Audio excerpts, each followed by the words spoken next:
Hi, this is Rob Hanley with the Durham Duplicate Bridge Club on Tuesday, December the 17th for the 499er game. We have two hands for you today. The first one is number three. It's two passes to me, and I have 20 high card points with a void and diamonds. Now, this hand is right on the cusp of opening two clubs.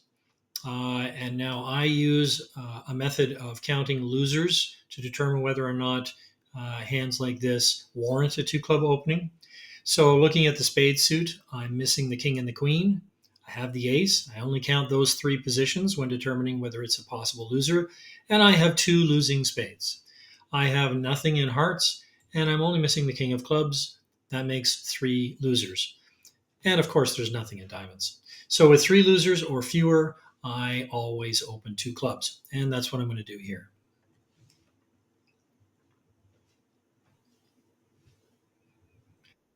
Two diamonds on my left. Given the vulnerability, that's probably going to be a pretty good diamond suit, and I like that. It means that they have a lot of wasted values in those suits. Now, we play that if I bid a suit after opening two clubs, it is game forcing. So there was no rush for my partner to get in on this. They could take all the time they wanted and let me show my hand. So I'm just going to bid two hearts, and I don't have to worry about my partner stopping short of game. So three diamonds on my left. He's obviously got more diamonds, more distribution. Partner didn't raise hearts, and I'm not sure quite what's going on. I suspect they have diamonds. So I have to decide what to do at this point. Obviously, I can't bid three, no trump. I could bid three spades, but I think I would lose the club suit. So the correct bid, believe it or not, is double. When the two club opener doubles in this kind of circumstance, it is takeout. It says I don't have diamonds, pick another suit, or convert to penalty by passing. And partners bid four clubs. So we did find our club fit. And at this point, I have to decide whether or not game is the limit of the hand or slam. I'm certainly not stopping short of game with this hand. Now, fortunately, we play 0-3-1-4 responses to a 4 no trump bid here rather than 14-30. That means that if my partner has no key cards in support of clubs, they'll bid five clubs and I can just pass.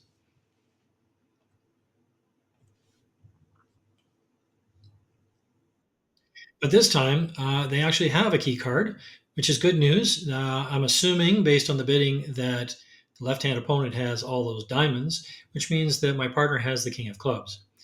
And I think I'm feeling pretty good about bidding six clubs.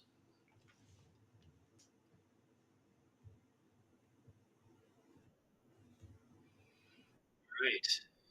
Great club suit. Okay, so I'm going to try and use the master hand here. We're going to choose the hand that has the long trump, which is the dummy, and look at their losers. So, assuming no club losers for the time being, there are no heart losers in the dummy, no spade losers, and of course, a whole bunch of diamond losers. But I have four, possibly five heart tricks in my hand. So I'm looking at two, possibly three discards from the dummy using them. So obviously, I'm going to rough the first diamond, and I need to draw a couple rounds of trump here,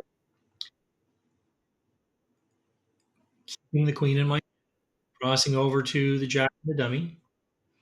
And now I can rough a diamond back to my hand, queen, and I need to return back to the dummy to draw the last trump.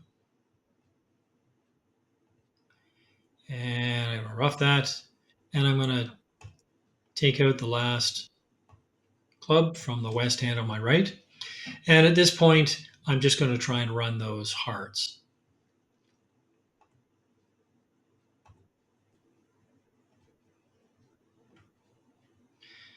Pitch a couple of diamonds. Now that's an interesting. At this point, you'll notice that the 10 of hearts has dropped, making the 9 a winner. I'm going to throw away that 10 of diamonds, and I can rough the last spade in my hand. So somehow I managed to take all 13 tricks. Looking at all four hands, it's sort of easy to see what went wrong here. The robot on my right had 5 hearts to the 10, but they pitched a heart when the second diamond was played.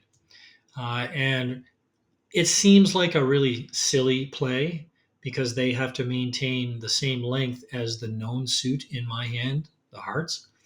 But I think based on my reopening double, they're trying to keep 4 spades in case I had the queen of spades, and they kind of can't do both if I had the queen of spades.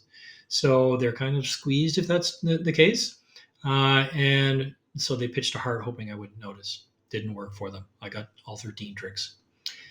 All right, interesting hand, all in all, and I think we'll pause while we change for the next hand.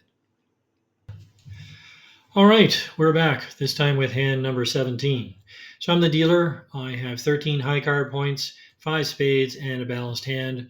Clearly, this is a 1 spade opening.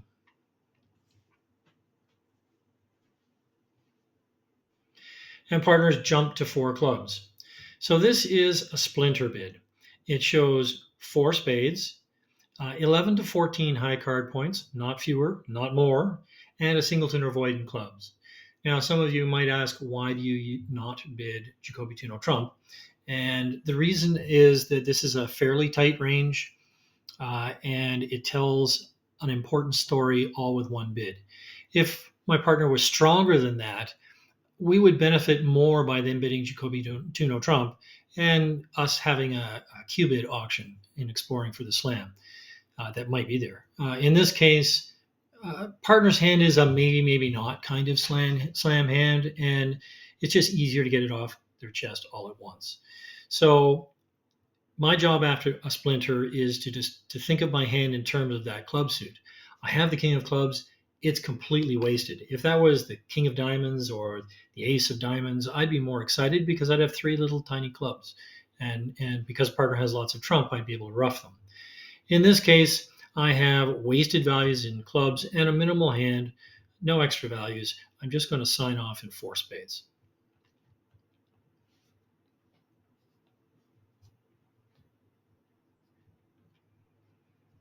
Okay, it's potentially worrying lead, depending on where the ace of clubs is.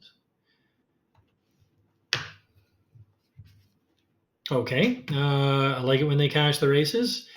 Not generally a good defensive approach. Aces are meant to take kings and queens, not 2s, 3s, and 4s. And they've switched to a heart. They're going out of their way to help me out here. So at this point, I have to decide whether or not to take the spade finesse or play small to the ace and then back to the queen. Now, I think I can handle a 4-0 trump split on either side if I play the queen. The only reason I would consider playing small to the ace and small back to the queen is if I think that one of the robots has a singleton someplace. But given that the left-hand opponent has led their aces, their outside aces first, I'm thinking they don't have anything short. So I think I'm pretty safe here. I'm just going to finesse for the king of spades and not take a safety play.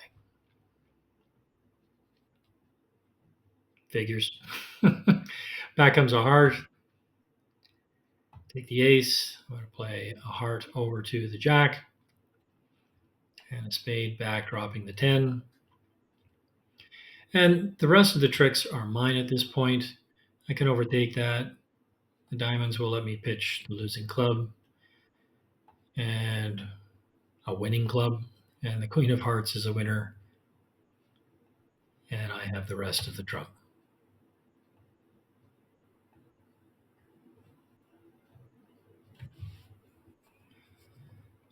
Okay, pretty easy hand to play. Bit strange to be leading those unsupported aces against anything for that matter, suit contract or otherwise. I don't know what I would lead with the south hand, but I definitely would not be racing out to lead those aces. It could have cost them an extra trick. All right, that's it for this week. We'll see you next time. Thanks.